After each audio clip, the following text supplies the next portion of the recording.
Welcome to Timberwolves Weekly. We're your hosts. I'm Jessica McNeil. And I'm Olivia Grahowski. Timberwolves Weekly starts now.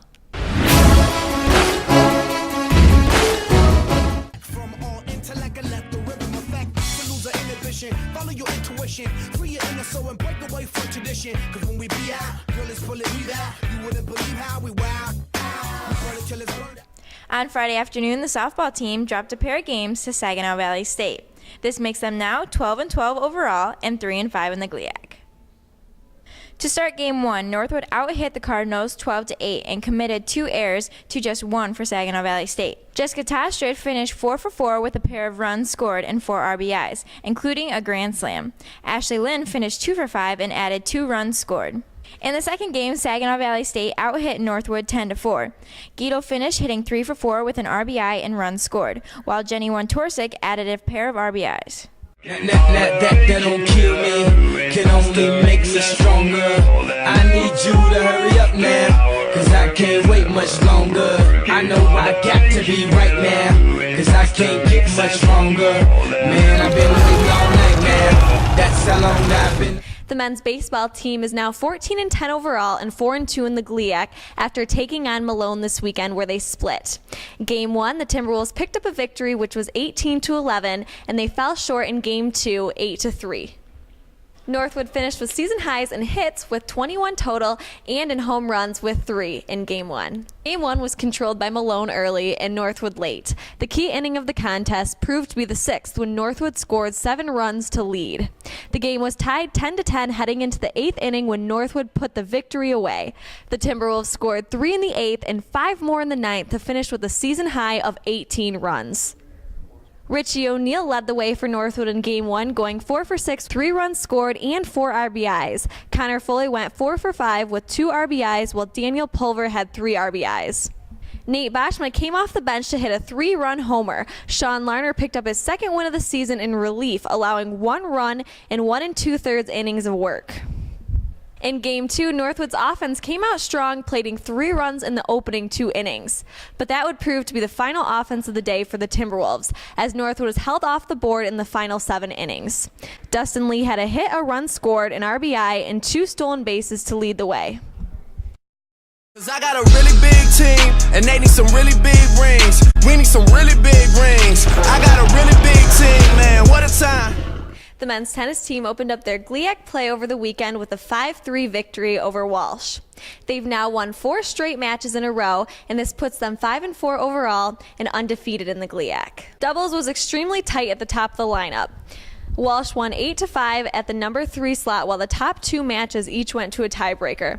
The Cavaliers won the number 2 match, while Northwood came out on top at the number 1 position to give Walsh a 2-1 lead heading to singles. The singles matches were close as well, however Northwood proved to be the better team.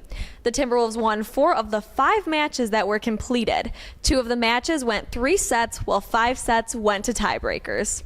Sebastian Iguez led the way for Northwood as he was undefeated for the day with wins at the number 1 doubles and singles positions. Then the women's tennis team dropped a 6-3 match at Indianapolis on Friday afternoon. This makes them now 17-3 with the loss. Northwood's victory came at the number 2 match thanks to the team of Elise Rechnikova and Maria Avansenko. Northwood picked up wins at the number 5 Tatiana Pavic and number 6 Maria Avansenko slot. Northwood has now completed their regular season. The Timberwolves will play next at the NCAA tournament, which will begin May 7th.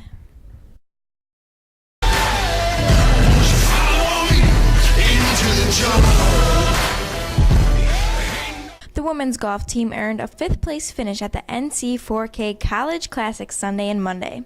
The 2-day 36-hole event was hosted by Ohio Dominican University at the Jefferson Country Club. The course played as a 5,852-yard par 72. Northwood shot rounds of 329 to 333 to finish at 662. Grace Cannon led the way for Northwood. She finished in a tie for 9th overall with rounds of 85 and 76. Her second round, 76, was a 3rd best score of the day.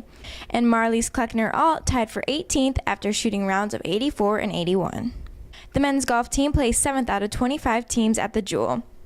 The 2-day 36-hole event was hosted at Elks Run Golf Club on Sunday.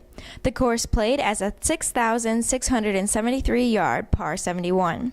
The Timberwolves shot matching team scores of 309 to finish at 618. Northwood was led by senior Paul Otsby. He carried rounds of 76 and 77 to finish at 153 overall, good for a 19th place finish, and Matt Garland tied for 26th at 155. Now time for our Athletes of the Week. Our Athletes of the Week this week are coming from the women's golf team and the men's tennis team. On the women's side, our Athlete of the Week goes to Grace Cannon, and on the men's side, our Athlete of the Week goes to Sebastian Iguez. Congratulations to both of you. Now it's time to look at our upcoming events for Northwood Athletics this week. The men's tennis team will be hosting Findlay on Saturday with a match time set for 10 a.m. Men's and women's track will be also hosting an event, which is the NU Open on Friday and Saturday. Our softball teams will be traveling to Grand Valley State University, Ashland, and Lake Erie over the weekend. And our baseball team will be traveling to Hillsdale. Stay tuned to our website for any updates and changes at gonorthwood.com. Thank you for tuning into this week's episode of Timberwolves Weekly.